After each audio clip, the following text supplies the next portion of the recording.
Aujourd'hui, Dieu doit nous permettre d'accéder à certains niveaux.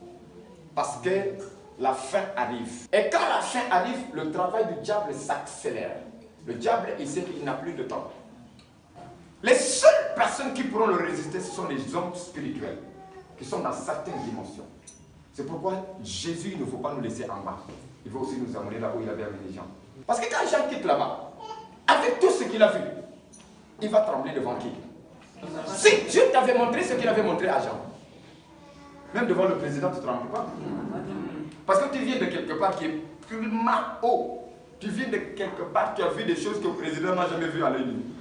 Donc, à cet temps de la fin, il faut que Dieu nous amène là-bas. Parce que les combats seront durs. Il faut que vous le sachiez. Il faut que vous soyez préparés à ça. Il y aura des combats farouches. Vous allez voir des ennemis se lever, des géants, des dominations, des entités, des esprits se lever en guerre. Et c'est pourquoi il est nécessaire que tu puisses accéder à certaines dimensions spirituelles. Les principautés, ce n'est pas n'importe qui les combat. Il y a des esprits qu'on appelle les principautés, les dominations.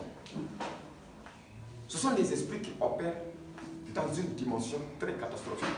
C'est-à-dire quand les sorciers sont limités, les petits démons qui travaillent avec les sorciers sont limités.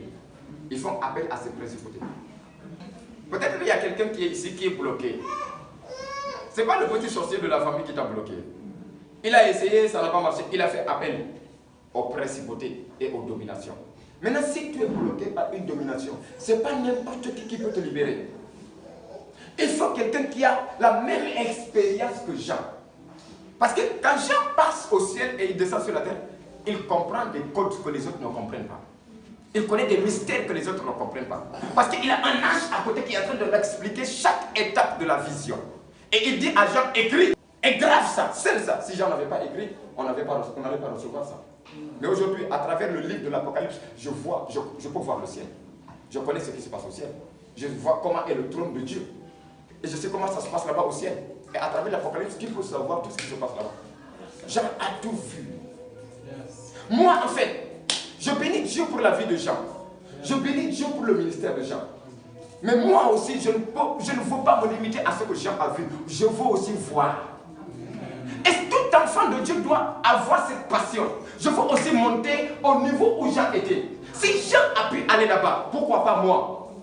Parce qu'il y a aussi des gens de cette génération qui ont besoin des hommes qui montent à certains niveaux et qui redescendent avec quelque chose qui peut les aider. Ce n'est pas tout le monde qui peut monter là où Jean était. Non. Mais quand Jean est monté, il est monté pour tout le monde. Vous m'entendez? Parce que quand Jean est descendu et qu'il a donné la révélation, ça faisait le bien de Pierre. Pierre, Jacques et tous les autres. Ils ont bénéficié de la révélation que Jean a reçue. On a bénéficié aujourd'hui. Donc il faut sur la terre aujourd'hui des hommes comme ça, qui sont prêts à payer le prix pour accéder à certaines dimensions, afin de bénir aussi le peuple. Mon désir de tous les jours, c'est de transporter ceux qui sont autour de moi à un niveau où, quand ils vont regarder les sorciers, ils vont les regarder comme des petites miniatures. Nous ne sommes pas dans une saison où un enfant de Dieu doit trembler devant la sorcellerie, devant le monde des ténèbres. Nous sommes dans une saison où quand tu entres, ils savent qu'il y a quelqu'un qui est entré. Quand tu arrives, même à la banque, tu arrives, tu trouves une foule, tu entres. Même s'il y a les sorciers banquiers ou bien qui sont venus récupérer l'argent, ils savent qu'il y a quelqu'un qui est entré. Ils vont te céder la place. Pour que les démons nous respectent là, il faut qu'on atteigne certaines dimensions. Comment tu es un enfant de Dieu et les démons n'ont aucun respect pour toi? Les sorciers n'ont aucun respect pour toi. Tu dors tranquillement la nuit, ils viennent te laisser te trouver sur ton lit et te déranger. Tu es quel enfant de Dieu? On peut un sorcier pour entrer dans ta chambre. C'est quoi ça? Moi, un sorcier entrer dans ma chambre la nuit. Parce qu'il faut que ça soit clair. Même vous, ce n'est pas normal. Tu es enfant de Dieu. Tu dors tranquillement dans ton lit.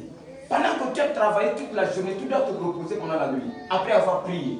Et puis on vient déranger ton sommeil. Tu es esclave. Jésus nous a libérés de l'esclavage, de la sorcellerie des démons.